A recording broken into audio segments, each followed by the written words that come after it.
Hello everyone, welcome back to our channel simplified teaching. तो आज आम G2 मैथमेटिक्स रो chapter 3 relation पढ़ा। तो रिलेशन रे आज आम कौन कौन पढ़ा ना प्रथम पढ़ा रिलेशन कौन आ तार किसी एग्जांपल्स। फर्स्ट आसला definition of relation. A relation R from set A to set B is any subset of A cross B.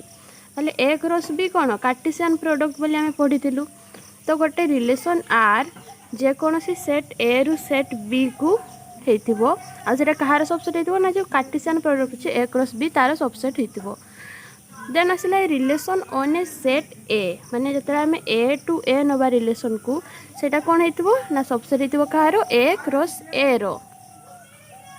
Then example देखो ए रे अच्छी 1 2 3 4 बी रे अच्छी 1 2। देन रिलेशन आमको कही कौन greater than from A to B एटा बड़ हो बीटा सान हो से ऑर्डर रे आम लिखा। तो प्रथम आम कार्टेशियन प्रोडक्ट लिखिदबा। Cartesian product A cross B कौन हो 1 1 1 2 2 1 2 2 3 1 3 2 4 1 4 2। तो युवा होगा तार कार्टेशियन प्रोडक्ट। देन ए भितर कौटा greater than from A to B अच्छे देखा। यहाँ गोटे 2 1 गोटे 3 1 गोटे 4 1 गोटे देन 3 2 गोटे 4 2 गोटे यहाँ बड़ अच्छे बीटा सान अच्छे। तो यहाँ होगा आमर रिलेशन। देन नेक्स्ट आ गोटे एग्जांपल ए रे अच्छी भुवनेश्वर कलकत्ता पाटना बी रे अच्छी वेस्ट बेंगल ओडिशा बिहार। देन कही जे आम रिलेशनटा कौन हो is a capital from A to B माने गोटे कैपिटल होता दरकार। तो आम फास्ट कार्टेशियन प्रोडक्ट लिखिदबा कौन हो Bhubaneswar waste Bengal Bhubaneswar Odisha Bhubaneswar Bihar Kolkata waste Bengal Kolkata Odisha Kolkata Bihar Patna waste Bengal Patna Odisha Patna Bihar. तो युवा होगा आमर Cartesian product A cross B. Then आम रिलेशन बाहर करवा आम जाने कौन ओडिशार कैपिटल भुवनेश्वर देन वेस्ट बेंगल कोलकाता आ पाटनार है बिहार। तो यहाँ तीन टा आमर हो कौन रिलेशन। तापर आसला identity relation on a set. Identity relation on a set A is denoted by I A and defined by I A equal to X X such that X belongs to capital A. तो identity relation कौन ना आम ये denote करवा define केमती ना x x आ एक्सटा कौटू आसो capital A रु। जमती गोटे एग्जांपल देखु ए रे अच्छी 1 2 3।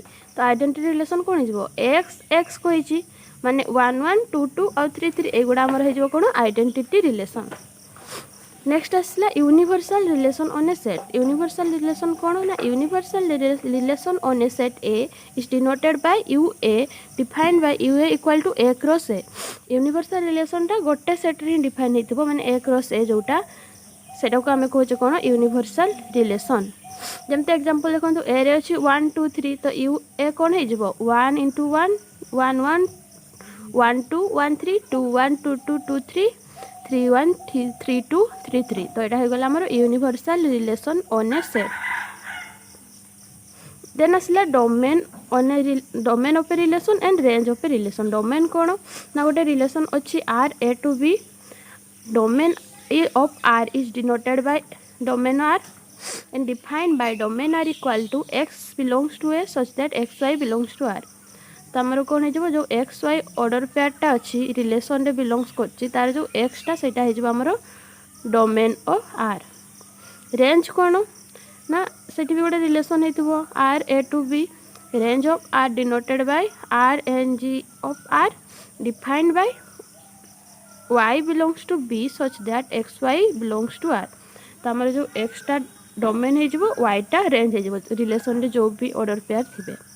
तापर आसला inverse of a relation. Inverse of a relation कौन ना गोटे रिलेशन अच्छी A to B inverse of R को आम डिनोट करूँ आर इनवर्स आ डिफाइन केमती करूँ आर इनवर्सटा बी टू ए हो given by R inverse equal to Y X such that X Y belongs to R माने सेटा उल्टी जीवो एक्स वाई जदि आर रे थिबो आर इनवर्स रे वाई एक्स आसीबो। देन गोटे एग्जांपल देखंत आपण माने भलसे बुझिबे जे डोमेन कौन रेंज केमती बाहर करंती इनवर्स केमती बाहर करंती। तो गोटे सेट अच्छी 1 ए रे अच्छी 1 2 4 बी रे अच्छी 1 3 5। तो कार्टेशियन प्रोडक्ट कौन हो 1 1 1 3 1 5 2 1 2 3 2 5 एंड 4 1 4 3 4 5। तो युवा होगा आमर कार्टेशियन प्रोडक्ट। देन रिलेशन कौन कही ना greater than from A to B. Greater than from A to B माने ये कौगुड़ा माने ए गुड़ा बी रु बड़ बी रु बड़ अच्छे देखा गोटे हो 2 1 देन हो 4 1 4 3 2 1 4 1 4 3 एटा होगला रिलेशन।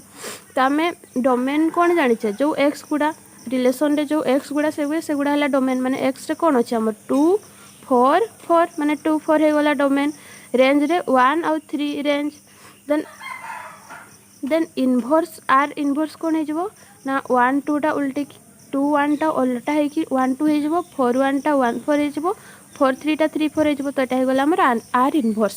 तो आशा करछि आपण एतिकी बुझी पारथिबे। जदि कोई डाउट थी देन कमेंट करंतु। वीडियो पसंद आसले लाइक करदेबो सांग मान सहित भी शेयर करदेबे जहाँद्वारा तांको मध्य किछि हेल्प मिल पारिबो।